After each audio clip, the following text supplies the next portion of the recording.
श्री शिवाय नमस्तुभ्यं भक्तों, स्वागत है आपका पंडित प्रदीप मिश्रा के उपाय में। आज मैं आपको बताने जा रही हूँ पंडित प्रदीप मिश्रा द्वारा बताए गए पशुपति व्रत का उपाय।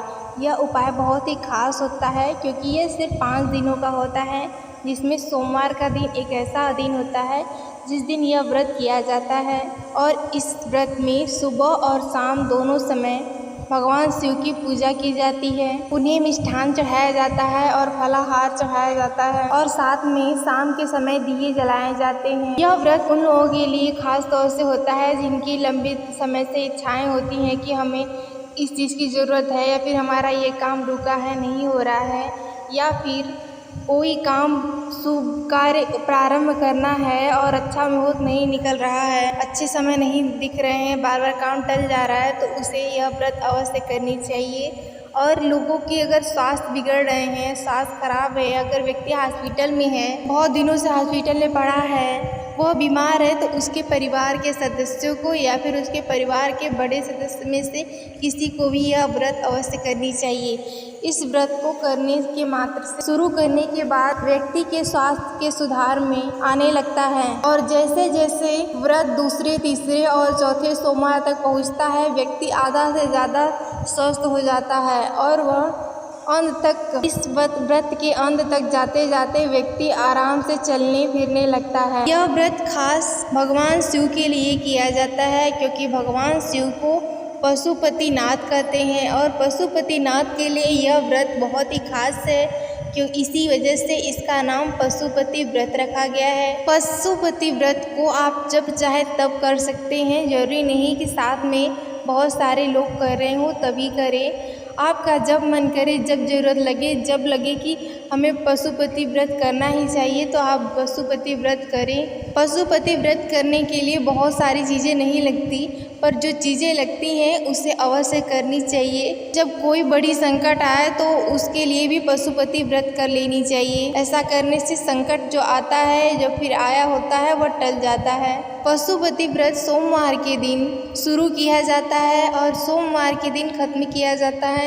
यह व्रत सोमवार को सुबह स्नान और फ्रेश होने के बाद व्रत का आरंभ करते हैं और उसके बाद मंदिर जाते हैं। मंदिर जाने के लिए चढ़ाने के लिए सारी सामग्री जुटा लेना चाहिए। उसके पहले आपको मिष्ठान या फिर कोई मीठे को तैयार कर लेना चाहिए और उसके साथ 2-3 बर्तन या फिर 3 दोने या कागज़ की मदद से ले लेनी चाहिए, और साथ में ही कुछ फल ले लेनी चाहिए जो कि चढ़ाना है। शाम के समय 6 दिए भी ले लेनी चाहिए। अगर सुबह में आप फल और मिष्ठान लेकर जाते हैं, वहाँ पर चढ़ा के लेकर आते हैं, वही थाली, वही बर्तन जो आप सुबह में लेकर गए हैं उसे वैसे ही रख दीजिए, और जब शाम के समय हो तो मिठाई वही बना लीजिए और 6 दिए के साथ और मिठाई और फलों के साथ उसे लेकर जाइए। लेकर जाने के बाद, सब कुछ चढ़ाने के बाद, वहाँ पर जो आप मिठाई ले गए हैं या फिर जो मीठा बना कर लेकर गए हैं, उस मीठे को चढ़ाने के बाद उस मीठे के 3 हिस्से कर लेने चाहिए। 2 हिस्से ज़मीन पर रख देने चाहिए और 1 हिस्सा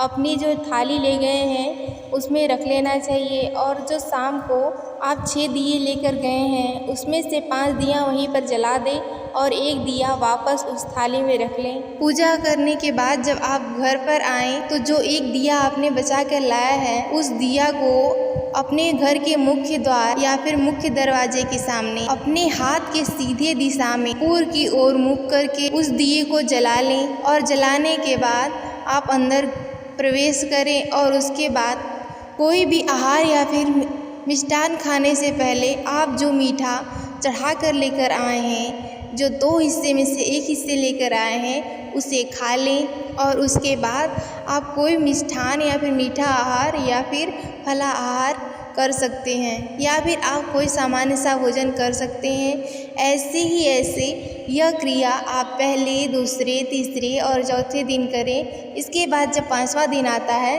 तो 5वां दिन आप सुबह में वही से ही करेंगे, और उसके बाद जब आप शाम को जाएं 5वें दिन, तो उसमें जाने से पहले आप 1 नारियल ले लें और उस नारियल को भी साथ में लेकर जाएं, और नारियल को लेकर जाएं और भगवान शिव को चढ़ा दें, और चढ़ाकर वापस उसे घर लेकर आए। घर लेकर आने के बाद वैसे ही दिया जलाने के बाद और जो मीठा लाए उसे खाने के बाद आप सबको अपने परिवार के सदस्यों को जो आप नारियल लाए हैं उसे आप फोड़कर सभी को प्रसाद के रूप में दे दें और उसके बाद आप अपना सामान्य सा भोजन कर लें और भगवान से ये विनती करें कि मैंने जो पूजन किया है, जो पाठ किया है, उसका फल आप अवश्य दें, क्योंकि आप पशुपतिनाथ हैं।